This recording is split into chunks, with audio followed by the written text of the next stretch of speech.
cover the forces on immersed bodies, then dimensional numbers, and your types of similarity or similitude. Okay, so your very first topic is the forces on the immersed body.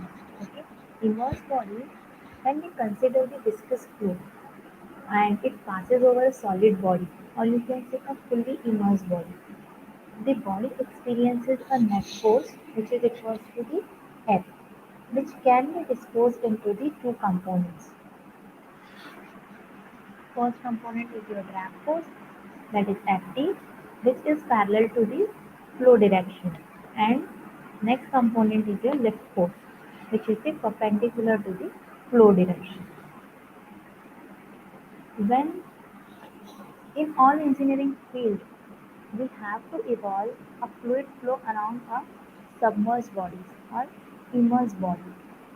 Either a fluid is flowing around the stationary submerged body, or body might be flowing through a large mass of stationary fluid. Motion of very small objects like sand particles in air, water. Then another example is your airplanes or submarines, automobiles, ships moving through the water or air.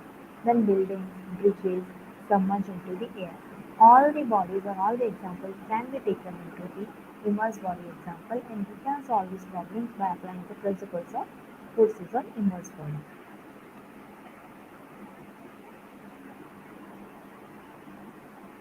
Now, when we have to study or when we have to apply the fluid mechanics law on these types of body, then we have to divide this total amount of force into the two components, that is drag force and the lift force. When this body moves through a moving fluid, and these are acted upon by the two forces. First force is your shear force and another force is your pressure force. These two forces we have to resolve into the two components, that is horizontal component and vertical component. The resultant of either shear force or pressure force acting in the direction of flow is termed as your drag force, and the resultant of shear and pressure force acting normal to the direction of fluid is called as your lift force.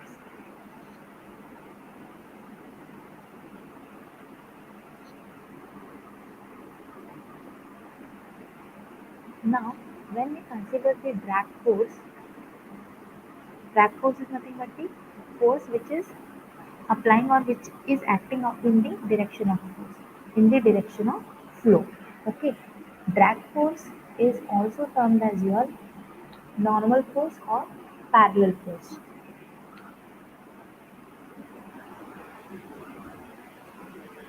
When we have to consider the forces into the drag force or lift force, we have to taken care of two forces. That is, first one is your shear force and second one is your pressure force.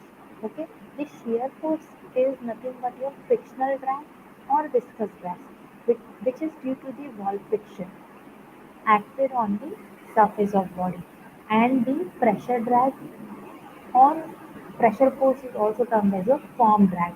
It is due to the difference of pressure exerted on the front or rear surface of the body.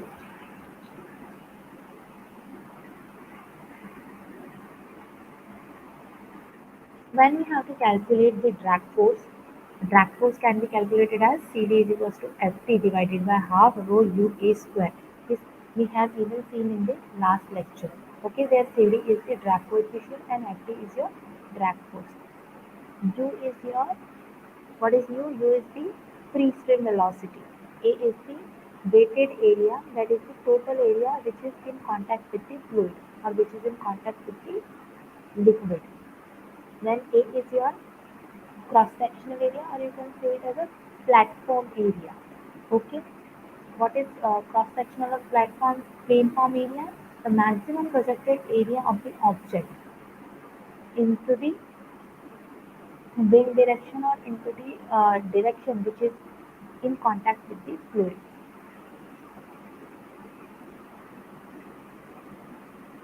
So if you have to find out the total amount of drag force, and you know the coefficient of drag, density, but free stream velocity and the weighted area, you'll come to know about the magnitude of total amount of force which is experiencing into the direction of flow.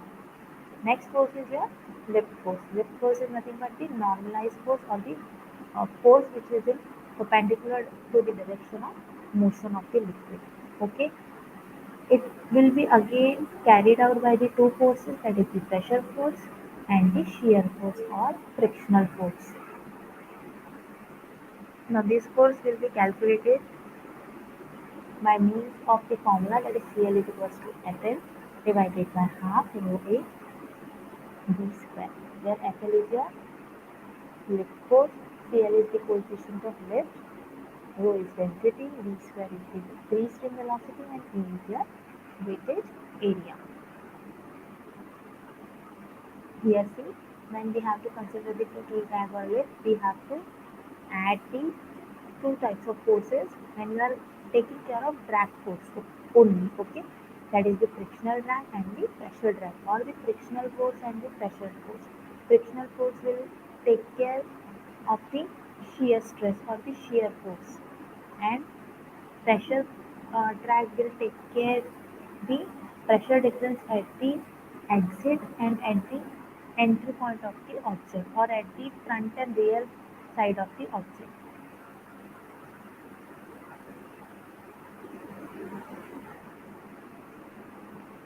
When we consider the drag forces for flow with a finite flat plates with zero incidence, that is, which is exactly parallel to the flow of the fluid, the drag coefficient will be calculated or investigated according to the following conditions or following boundary conditions. The first boundary condition that we have to taken care is the laminar boundary condition, second one is the turbulent boundary condition, and third one is the laminar to turbulent boundary condition, that is termed as your transitional boundary condition. Okay,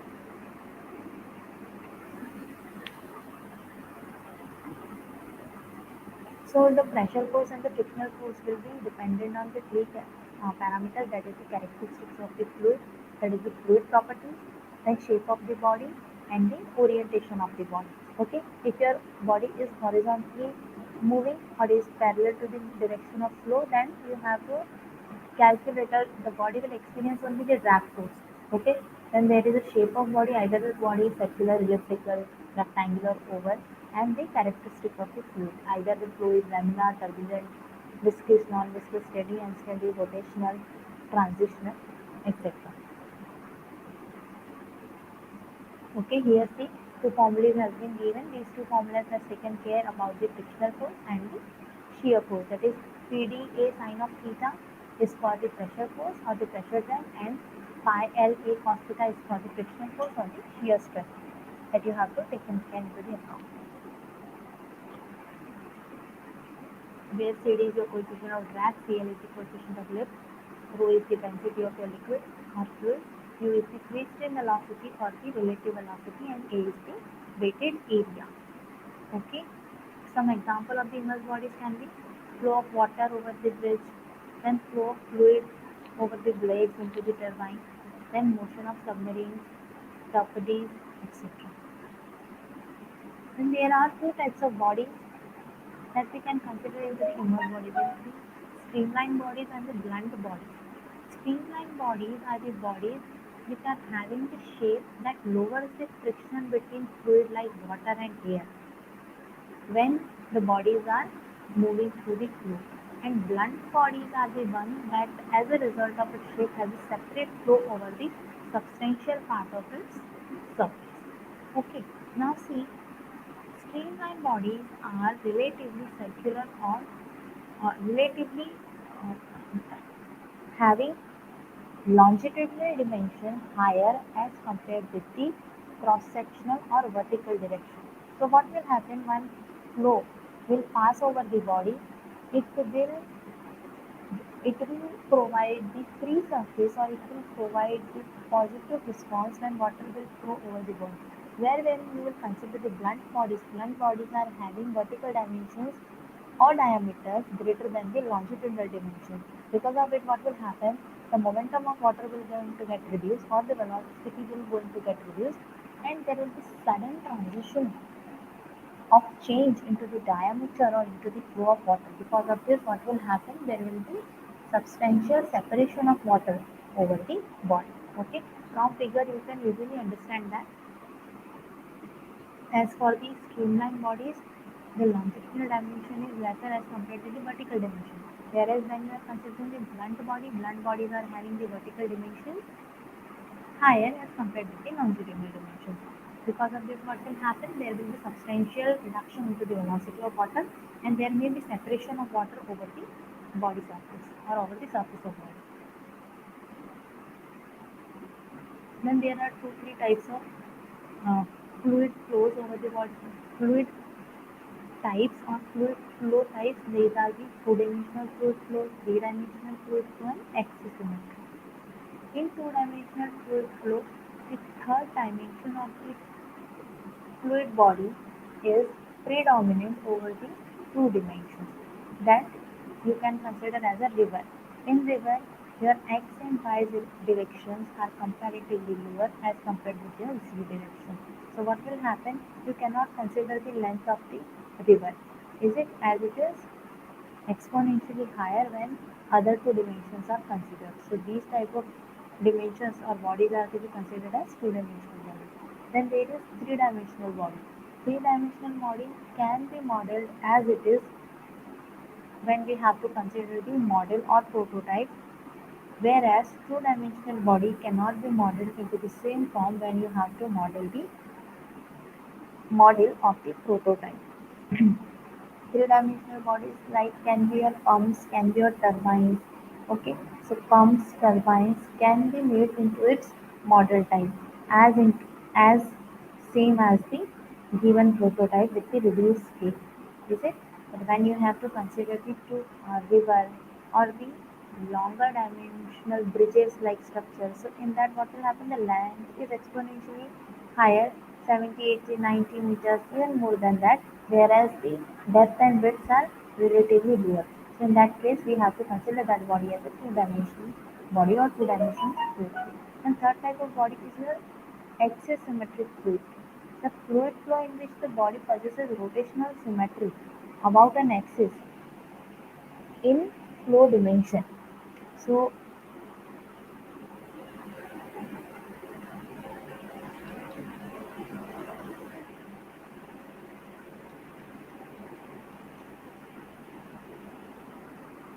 so what is axisymmetry? Axisymmetry, what will happen? Your dimension of flow will move with the laminar in between the phases of laminar, turbulent, and rotational. If there is no distinct flow into that section or into that flow, so there will be mixed type of flow between laminar, transitional, turbulent, or there may be a rotation into the water.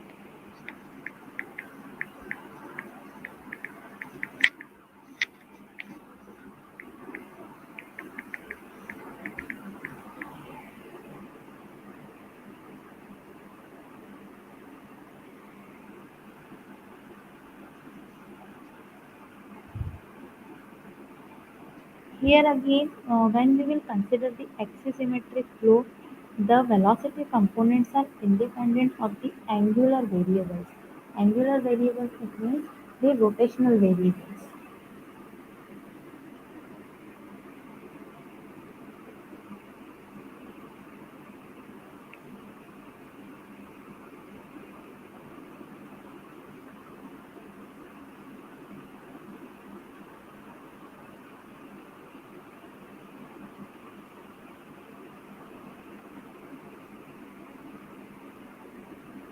Again, in this flow, your longitudinal plane or longitudinal directional flow will exhibit the same streamline patterns.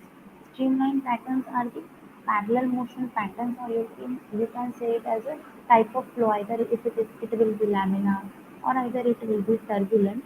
So the pattern of the flow will be same into that direction. If you are considering the x direction, so the motion into the x direction will be same. If you are considering from another direction, the motion or the type of flow into that particular direction will be same. Okay, that is why it is termed as the axisymmetric fluid flow.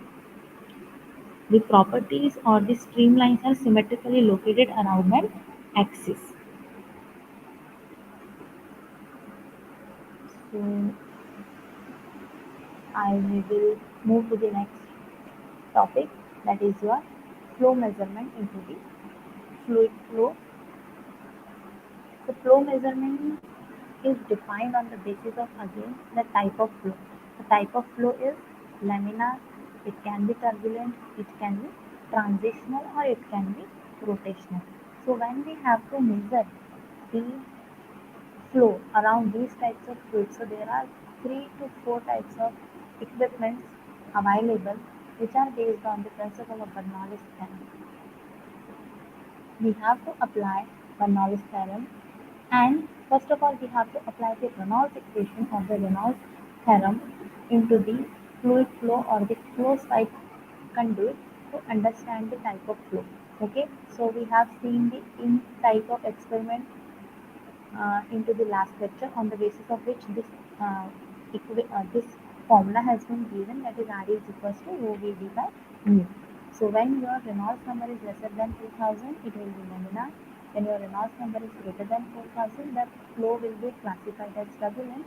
And when your Reynolds number is in between 2000 to 4000, then your flow will be termed as transitional flow. Okay, so this is the best guide or the uh, best suited equation by which you can classify the type of flow. So once your type of flow has been decided, then you can move for the flow measurement, because for turbulent flow there are so many equipments or apparatus cannot be used at a time, because turbulent flow has the haphazard type of a flow. Its Reynolds number may vary from 4000 to 10 raised to power 5, even more than that. So here, this is your laminar flow when the streamlines are parallel to each other, and when the streamlines or the layers of water are mixed with each other or are moving in a haphazard manner, then your flow will be termed as the turbulent flow.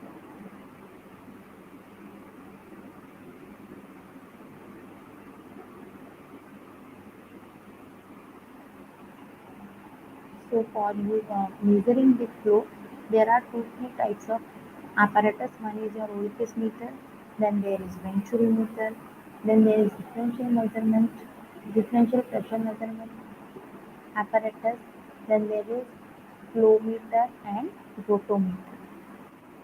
So we have seen into the last lecture, we will finish it quickly. Orifice meter is the device which is used for the measurement of velocity at a point. Okay, it is a vertical bend type of a tube which will be used to calculate the velocity at a given point. The next one is your venturimeter. Venturimeter is again used for the calculation of discharge into the flowing fluid. Okay, it has a converging pipe, a diverging pipe, and a throat pipe. And it is used. Its application is at the river side or into the running fluid, into either into the open channel or into the closed pipes or closed conduits. These are used for the measurement of discharge or calculation of or to determine the flow quantity. Then there are differential pressure measurement apparatus. Differential pressure measurement apparatus are used to calculate or to define to measure the pressure difference at a given point. Then there are area flow meters. These are used to measure the flow rate at a particular point, that by which the fluid into the particular section is moving. We can calculate or measure by means of variable flow, variable area flow meter. Then there are rotometers. The schematic is shown. for the rotometer, and these are the specifications of given rotometer. Okay. Rotometer consists of a conical transparent vertical glass tube containing a bob. You can see bob at the center of the rotometer. The flow rate is proportional to the height of bob. The rotometer is characterized by low reliability, low pressure drop. That is, you can use it at the low pressure difference points, and it has the simple and reverse construction.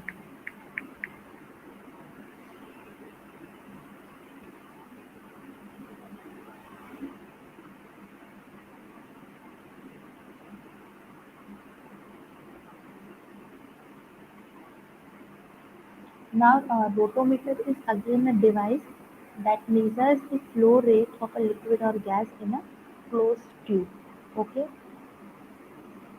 it, it is belonging to the class of the area meter, as we have seen here. It is again a area flow type of a meter. It measures the flow rate by allowing the cross sectional area and the fluid travel through to vary and cause the measurable effects.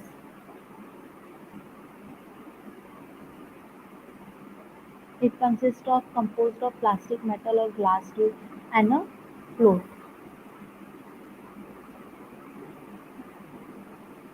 There are two, three types of rotometers available. First one is your armored purge meter. Then there is flange armored rotometer. There is tube flow meter, etc. Okay, so orifice meter is used to calculate the flow rate at a given point. Then there is pitot tube, which is used to calculate the velocity measurement at a given point. Then there is meter, which is again used to calculate the flow measurement or the flow rate measurement. Then there are variable area type flow meters like rotometer, tube meter, armature flange meter. These are used for the calculation of again flow rate at a given point. Okay. Then your next topic is the physical quantities, or you can consider the dimensional numbers. Dimensional analysis.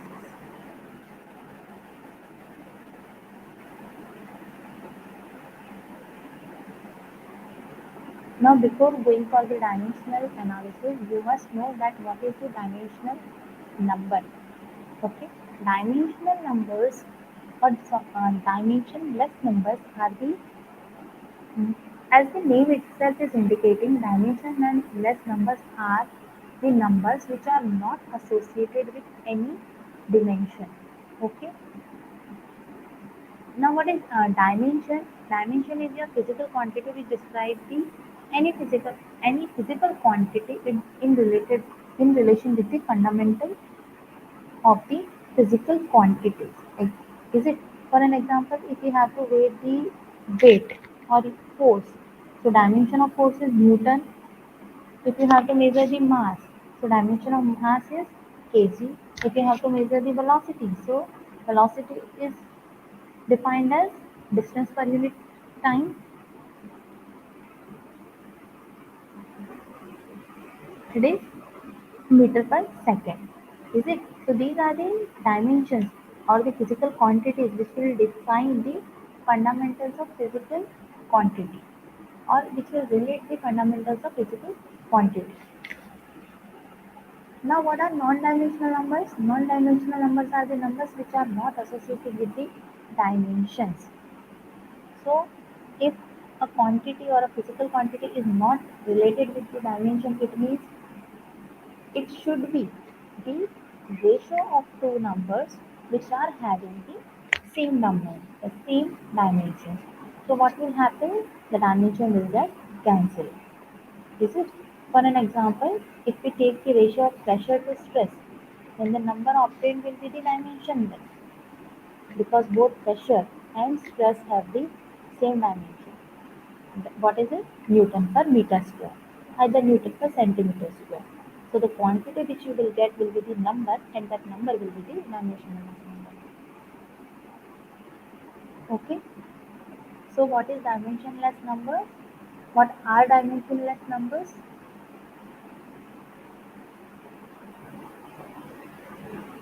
Dimensionless numbers or dimensional numbers are those which are useful to calculate to determine the flow characteristic of fluid. Okay, or in the analysis of relationship between different physical quantities by identifying their fundamental dimensions like length, mass, and time.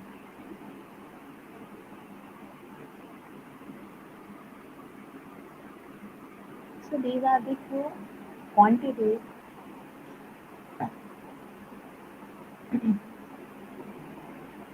which are having the basic dimensions or the basic SI units of the given physical quantities, like length is having the dimension, length is having a unit of meter, then mass is kg, time represented by s, that is second, current by ampere, temperature by kelvin, then amount of substance by molecule, and luminous intensity is by Kedla. So dimensional analysis is used to simplifying a physical problem by appealing to dimensional homogeneity to reduce the number of relevant variables.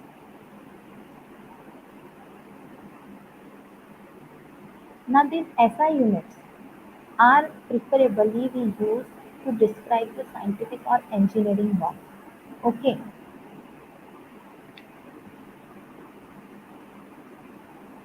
Now these are the basic fundamental quantities, and out of these basic fundamental quantities we can derive, or we have the derived physical quantities, or you can say the additional dimensional quantities, like electric current, then there is amount of substance, then there is area, volume. Area is area's dimension is length square. Volume can be defined as length cube. Then there is pressure, that is force per unit area. It can be defined as kg per meter per second square. Then there is speed, that is meter per second. Young's modulus, kg per meter per second square. Okay, so these quantities are the derived quantity. Here I have invested the derived quantities into the tabular form.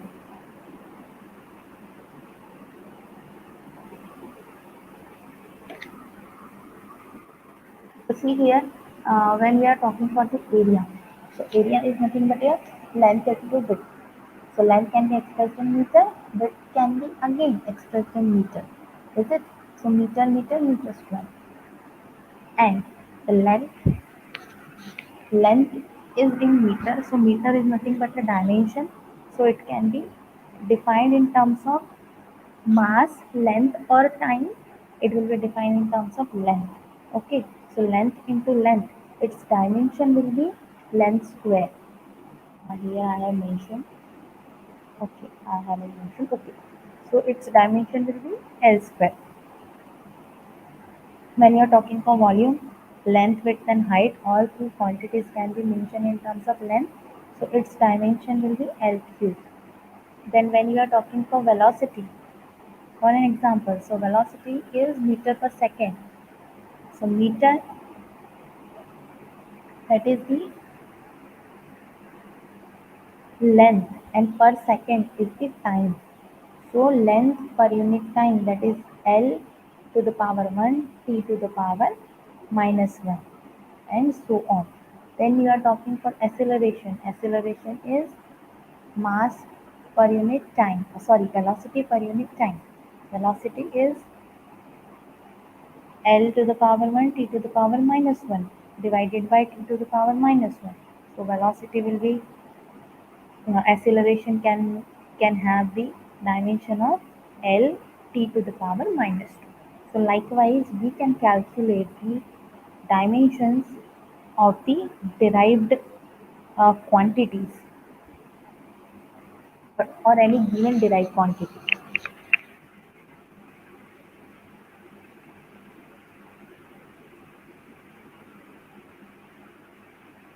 Now it's based on some of the principles. If you have to apply the homogeneity or dimensional homogeneity, so for all the terms into the equation must have the same dimension. For an example, here I have given, see this equation, thus t is directly proportional to m to the power a, l to the power b, g to the power c. Okay, so what does it mean? T to the power 1. T has the power of 1. So A, B and C, all their summation, all the power of all their summation should be equals to 1. Okay. Either A can be 0, B can be 0, C can be 1 or XYZ. N number of possibilities are there. But the powers of all the ratios should be equals to 1. It is the first condition or first principle that the it states that all your terms in an equation must have the same dimensions together with the equation holds its physical meaning. If if the terms do not have the same dimensions, then the equation is not correct. Again, dimensional homogeneity is useful tool for checking the formulas. Is it formula is equals to formulas can be verified by means of dimensional homogeneity. But one drawback is there when we are applying the dimensional homogeneity or dimensional analysis, it determines only the numerical factor, but it cannot distinguish between the powers, between the numerical multiplication factors. Like if there is one t is directly proportional to half of m to the power a, l to the power b, g to the power c, then that half quantity cannot be quantified or cannot be verified by means of dimensional homogeneity. Okay. Now to solve the problems by means of dimensional homogeneity, we have one theorem that is termed as your Buckingham Pi theorem. Now this I have here written this example on the basis of Buckingham Pi theorem only. Okay. What Buckingham Pi theorem states that if your problem is having a physical variable a1, a2 and a3 and n numbers of independent quantities like m, l, t, f, l, p, q, x, y, z, it can be reduced to a relationship which is non-dimensional in nature. Okay, here see an equation is given which is non-dimensional in nature. For an example, one in other words, what I can say, the equation expressing this phenomena is a function of physical variable. Okay, and can be substituted by the following equation expressing it as the function of one unknown. For an example, phi of the smaller quantity of the non-dimensional numbers. Then this theorem can be termed as your Buckingham Pi theorem. Okay. See what the Buckingham Pi theorem says. If supposed to be you are having an equation that is t is the dependent variable and m, l, g are the dependent variables. So we have to convert this equation into the dimensionless quantities, that is in terms of m, l, and p. So what will happen when you will reduce that equation into the M, L, and T format. So the n number of variables here into this equation there are only three variables, but there can be more than three number of variables. Okay, so all n number of variables will be converted into the M, L, and T format. Is it? So there are only three dimensionless quantities, and these three dimensionless quantities are having only three dimensionless constants. Okay, so we can solve those constants and we can find out the indices in terms of the dimensionless constant. Here proportionality constant T is equals to K m to the power A L to the power B G to the power C, and proportionality constant has been replaced by K. Okay. Now see, m to the power A L to the power B G to the power C. Now T has the power of 1, is it? So T 1 or T to the power 1 is equals to m to the power A L to the power B and G. G is acceleration due to gravity, that can be replaced or that can be write down in the dimensional quantity as L to the power 1 T to the power minus 2. Okay, so we have to account or we have to sum up all the constants. So you will get m to the power A L to the power B plus C, because there is L to the power B and L to the power C. Okay, T to the power minus 2C. So here summation of all the constants should be equals to 1, as T has only one power. We have to find out the values of this A, B and C. Okay, and you are having T to the power 1.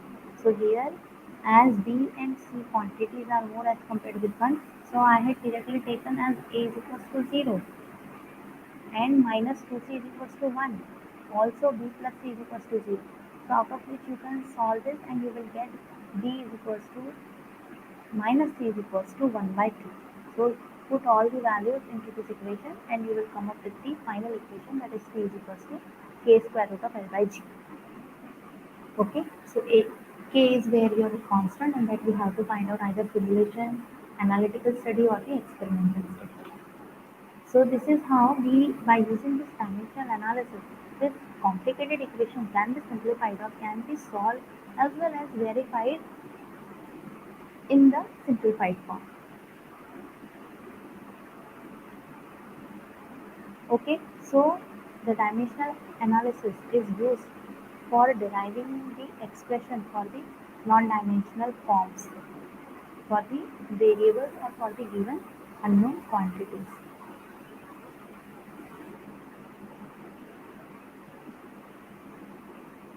So how you have to solve these types of problems? Step number one, you have to identify the physical variables.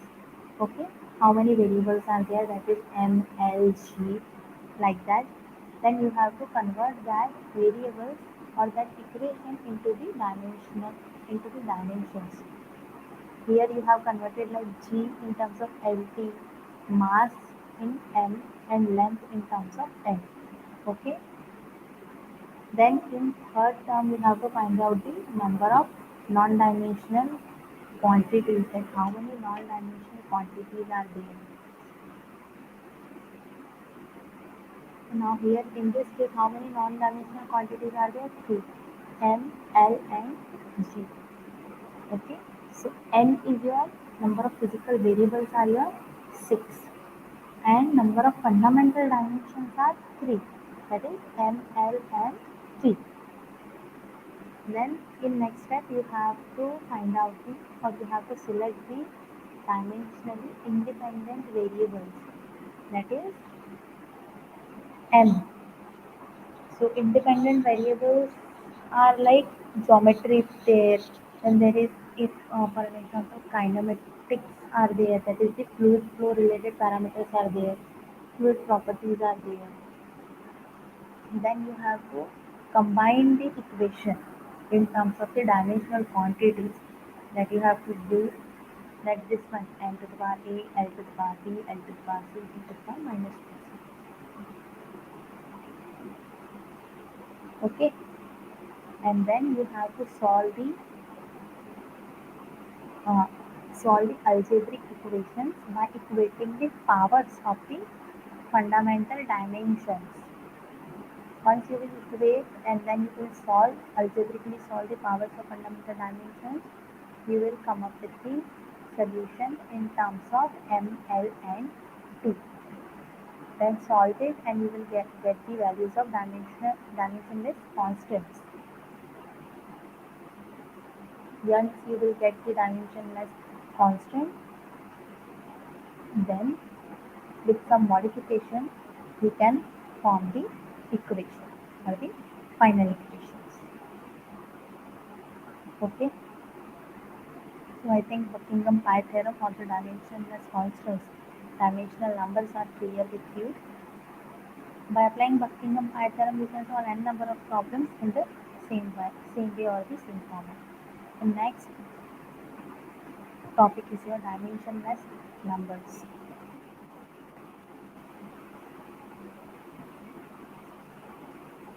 Now, dimensionless numbers are based on the principle of Buckingham Pi theorem or dimensionless quantities.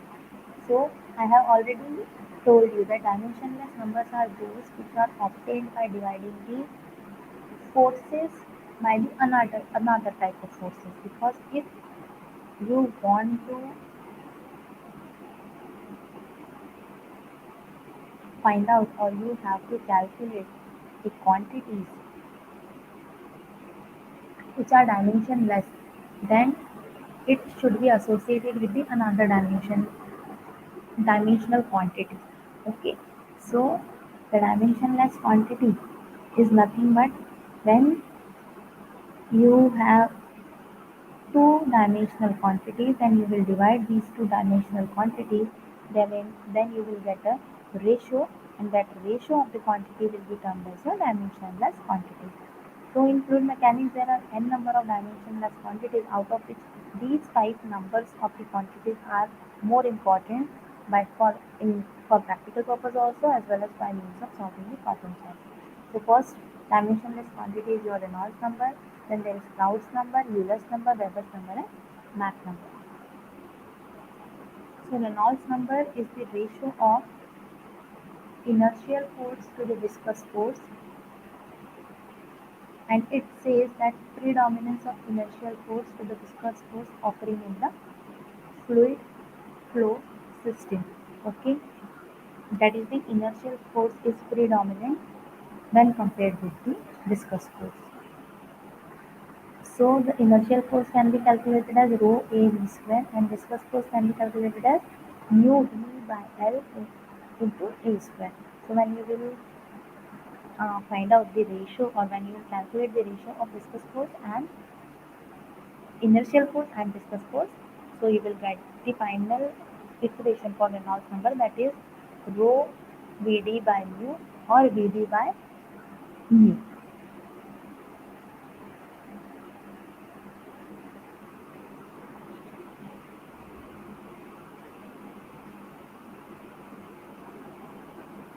So rho by mu by rho is nothing but your mu, that is the kinematic viscosity. Okay, and here mu is your dynamic viscosity. Or Reynolds number is basically used or applicable for closed surfaces as well as for the free surfaces. That is, it can be applied for the open channels as well as for the pipe systems or flow through pipes. Some applications where Reynolds number is significant is for finding the flow behavior, like either the flow is incompressible or the motion of submarines is underwater, like that. It is applicable where the speed is relatively low when compared with the another numbers. Second one is your Proud number. Proud number is the ratio of again inertial force to the gravity force. Reynolds number is the ratio of inertial force to the viscous force. Proud's number is the ratio of inertial force to the gravity force. Okay. Now inertial force, as we know, inertial force is calculated as rho a v square, and gravity force, then make a ratio of both the forces and you will get the formula, that is v divided by square root of gl, or v divided by square root of gd. When you are considering the pipe systems, then this L will be converted to D, V divided by square root of dg, and when you are dealing with the open channels, then you have to consider the length of that channel. Okay, so L is the length of flow, V is the velocity, and G is the acceleration due to gravity. Then again, Proud's number is basically useful for describing the flow in open channels, or like flow in notches, wears, etc. flowing spillways. Next one is your Weber's number. Now Euler's number. Euler's number is defined as the ratio of inertial force to the pressure force. Okay, and it has the final formula as V divided by square root of E by density, where rho is the density, P is the pressure force, and V is the velocity of flow in meter per second. Okay, here F is the intensity of pressure, which is calculated as P into area, and inertial force is calculated as rho A V square. Okay, Euler's number is applicable for or significant in cases where pressure exists. So pressure exists in uh, closed forms or closed conduits. So it can be useful, significant when you are solving the cycling or when you are dealing with the flow through pipes, then water hammer pressure, then flow in orifice meter, mouthpiece, etc. Then there is Weber's number. So Weber's number is again defined as the ratio of inertial force to the surface tension, or the square root of inertial force to the surface tension. Inertial force can be calculated as rho a v square, and surface tension can be calculated as sigma into L. Okay, so the finally Weber's number can be solved with the equation of V divided by square root of sigma into rho L, where sigma is the surface tension in Newton per meter, V is the velocity of flow in meter per second, D is the diameter, L is the length. Again here, when L is given, you have to take the open channel, and when there are flow through pipes on your considering the diameter, then you have to take the D value. Weber's number is applicable when your surface tension is predominant. Okay, when you are dealing with the curved surfaces, like when there is capillary action, like a phenomena will there, then you should use the Weber's number. When there are when we are dealing with the blood capillaries, then liquid in capillary action, then capillary flow of water in soil. Okay, so whenever there is a capillary action, we should use the Weber's number. Last one is a Mach number. Mach number is again ratio of inertial force to the elastic force. Okay, if the Mach number is 1, then flow or the velocity in liquid is equal to the velocity of sound of the fluid. Okay, if it is less than 1, then the flow is called as the subsonic flow, and if it is greater than 1, then the flow is termed as a supersonic. So Mach number can be calculated as inertial force to the elastic force.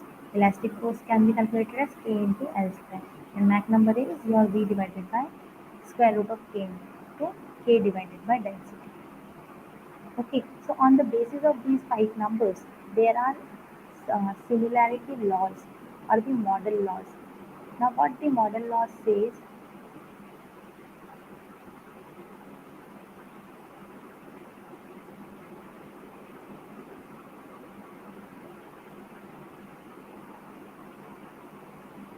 when we deal with the model laws are nothing but when you have already know about the various parameters or the various numbers. So when what will happen when you have to apply the properties of a given prototype into the model. So your first thing that you have to keep in mind is all the characteristic properties or all the similarities should be equal in terms of either motion, either in terms of forces, or either in terms of dimensions. Okay, if the dimensions are okay, it doesn't mean that your model is exactly same as the given prototype. So all the other functioning parameters should also be same as if the prototype contains. Okay, so just to check that whether your prototype, whether your model is same as your prototype or not, we have to go with the fundamentals, or we have to pass that given model out of the given laws. Okay, so to check that, two to three laws are there. First one is your Reynolds law, then there is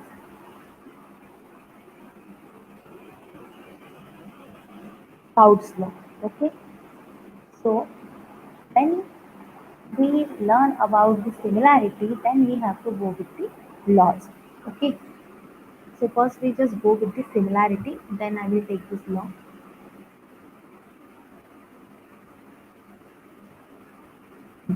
So there are a few types of similarity that we have to check before going for the verification of a given model.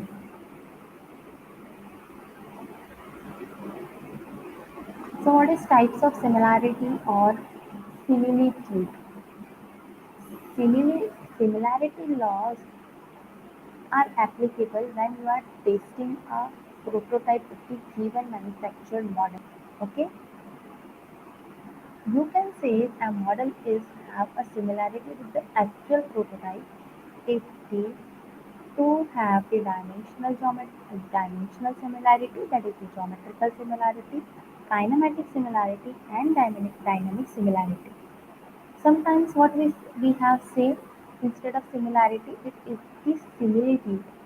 The term dynamic similarity implies that geometric and kinematic similarities are satisfied. Okay, so similarities or similitudes are classified in terms of three similarities. When you are checking a given prototype in terms of model similarity, then you have to check that model by three types of similarity. Okay, first one is your geometric similarity, second one is your kinematic similarity, and the dynamic similarity. Now, engineering models can be used to study different fluid dynamics problems in which calculations and computer simulations are exactly unreliable. Models are often smaller than the actual design, but now we can model the scaled one, which allows a design to be prefabricated and in many cases are essential step in developing the different process of the given equipment. Okay. Now, when you are constructing a scaled model, so it should be conducted or it should be passed through the all similarity check as well as the dimensional check, because it is the same actual model when it is said earlier. Other parameters like pressure, temperature, velocity, type of flow, need should not be changed. That is why we have to go with the similarity, and the similarity is achieved when the test conditions are created in such a way that the test outcomes are applicable to the real model. Okay, whatever test you are applying to the similar model, that should be exactly applicable to the prototype or not. If yes, then it is the exactly same model of the given prototype. If you have seen the toys, जो बच्चे खेलते हैं ना छोटी गाड़ी, that you have seen, so these are not the exactly same model of the given prototype. That is not your bike which you drive, is it? Because it is only it has only copied the dimensional properties, but it hasn't copied the kinematic properties and the dynamic properties. So to have a similar scaled model to the real case, the, these three following criteria must be satisfied. That is the geometric similarity, kinetic similarity, and kinematic similarity. So first one is your geometric similarity. When we talk about the geometric similarity, it should exist between model and prototype, and there should be same identical shape in context with the given prototype but the different dimensions, but the dimension should be the scaled one. That is in all x, y, and z direction. If your model is of 10 meter, then if supposed to be you are using 1 is to 10 type of model, then it should be the 10 centimeter to the model. Okay, whatever ratio you will decide, but that should be uniform for the whole model. Okay, so the ratio of all the corresponding linear dimensions must be equal. So geometric similarity or the geometric scale ratio will be LR. It is termed as the model to prototype ratio. Okay, M to P ratio, that is termed as LR when you are talking for geometric similarity. So LM by LP, BPA, BM by BP, HM by HP, DM by DP should be equal to C. Then there are kinematic similarities. Kinematic similarities exist between model and prototype if both have the identical motion. Okay, now what the identical motion is? Listen carefully.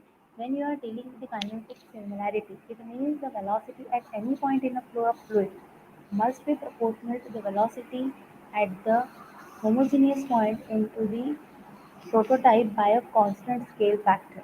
Okay, what does it mean? It should maintain the same flow streamline pattern into the model what it is following into the prototype.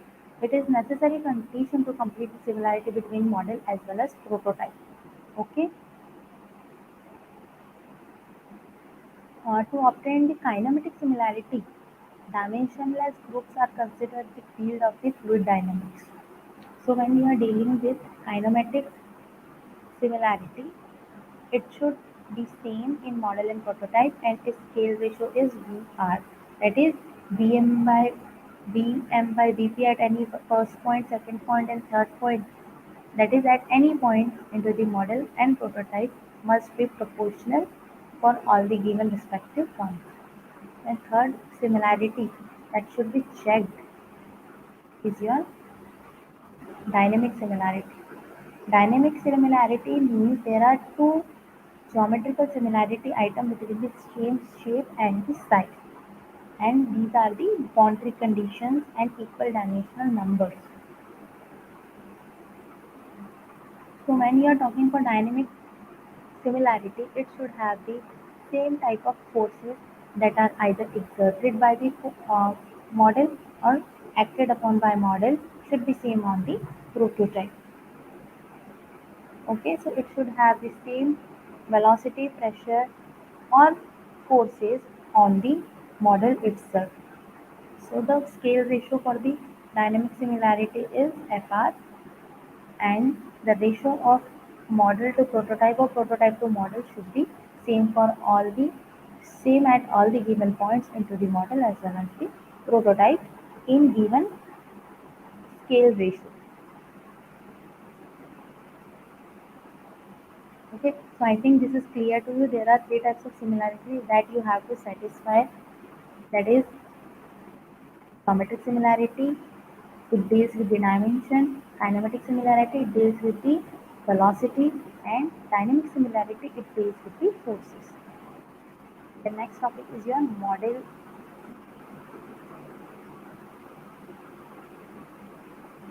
testing. Now, when you are going for model testing, we have to design the same given model, but we have checked for the prototype. Okay, when you are going for the model testing, we have to understand that how in advance we have to understand how the structural machine will going to behave when it is actually constructed on the particular geometric condition or on the particular physical condition.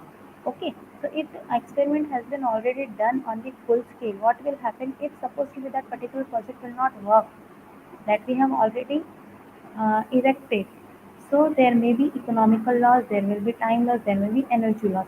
So prior going to that, we can construct that particular projected product prototype into our laboratory, and we can have the testing over it.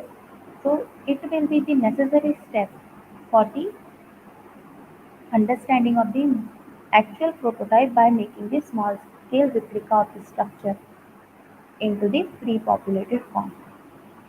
Okay, so prototype is the actual structure or the machine, and model is termed as a small scale replica of the actual prototype. Okay, so model can be defined as model if it will go through the all types of three similarities: geometric, dynamic, and kinematic.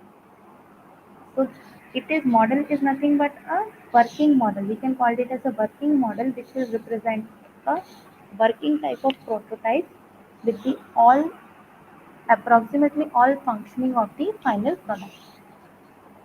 Okay, So there are few advantages that model tests are economical and convenient, and it will detect the problems or eliminate the problems into the given prototype. Then the final result obtained from model can be useful for modifying the design of prototype, and the model testing can be used to detect or rectify the defects of existing structure. Okay, so whatever problem can have into the future associated with that given prototype, whatever we have designed, we have analyzed, simulate, analytically, experimentally, or physically, that can be rectified before constructing the actual prototype if we have did the model testing. Then there are two types of models: undistorted model and distorted model. Okay, undistorted models are those are which are geometrically similar to prototype. In other words, if your scale ratio of the linear dimensions of the model and prototype are same, then the model is called as undistorted model. And if the model is said to be distorted if it is not having the geometrical dimension same into the all three dimensions, that will be termed as your distorted model. So distorted models are said to be, for an example, take the example of river. Okay, if you have to form the model or the replica, small scale replica of the river, what will happen? It cannot be same in all of the dimensions or the scale which you have chosen should cannot be same for the all the dimensions. Okay, because the length of river is exponentially long when compared with the other two dimensions. So what we have to do, we have to set two different scales when you have to form the model of the given river. Is it? So this is nothing but your distorted model. But when you are taking all the dimension or the scale ratios same for the all three given principal axis, that is in all three dimensions, then it will be termed as your undistorted model. If you are using a single scale for the model universally, then it will be an undistorted model or true model. And when you are using two or three different scales for the practical purpose, because practically it is impossible to form the model in single, because third dimension is very long. If your river is having a 1 kilometer of length, is it, and its depth will be just few meters, either 1 or 2 meters. So what will happen? 100 meter of length, 100 meter of a length will 100 centimeter of length only for one dimension, and for other two dimension it will be having only 1 meter of length. Even 1 meter I have said on a higher side, it may be 50 centimeter or uh, even lesser than that. So in that case, what will happen? It is practically impossible to just make, because we just have to make it, but we have to do the testing over it. So testing is nearer to impossible. That is why we have to use two different scale ratios, and that model is termed as your distorted model. Okay. And so the model can be classified it as distorted and undistorted model. Okay. Here, design example is given with the solution. A discharge is given through weir of 1.5 meter cube, and find the discharge to the model of weir if the horizontal dimension of the model and the horizontal dimension of prototype and vertical dimension of model are again given the vertical dimension of model. Okay, the scale ratio of horizontal dimension is given to you. See, horizontal dimension of the model is 1 by 50, and the horizontal dimension of prototype and the vertical dimension of prototype is equals to 1 by 10 the vertical dimension of prototype. Okay, so for the river, two different scale ratios are given. For horizontal dimensions it is lm by lp as 50, and for vertical direction it is given as 1 by 10. Okay, 1 by 10 of model to prototype. Here it is given prototype to model. That is why 10 by 1. Okay. So don't get confused. LR is either you can take LM by LP or you can take LP by LM. But whatever you are taking, just make sure you should use the uniformity throughout the numerical. Okay. Scale ratio for discharge is QR is equals to QP by QN. Okay. Or it is LR For horizontal dimension, we just scale the shin vertical dimension to the power on 1.5 of 3 by 2. Put all the values in terms of qp by qn and you will get your qn value. That is 1581 division में चला जाएगा and your QP is given to you as discharge through wear is 1.5 meter per second. So for discharge through model will be 0.00948 meter per second. Okay. Now just quickly go through the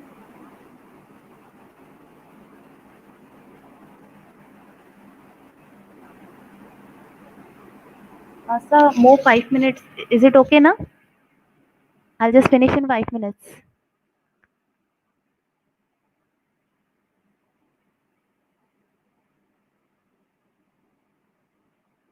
Okay. So we have on the basis of similarities, two model laws has been defined. Okay, first one is your model law, Reynolds model law, and second one is a Proust model law. Okay, so in model law, what we have to understand, we have to take the ratios of forces.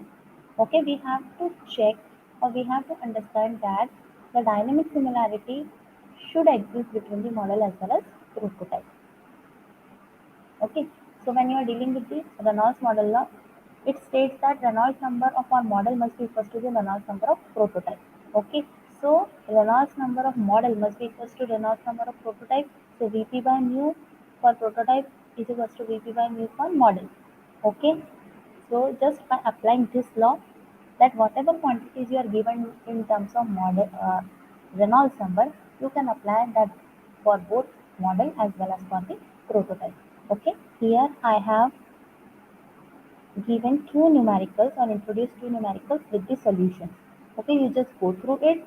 A solution is given. The examples are quite uh, similar to the that distorted model problem. You will understand it. And second law is your Proust's model law. It is based on again the Proust's number, and it states that Proust's number for model must be equal to the Proust's number for prototype.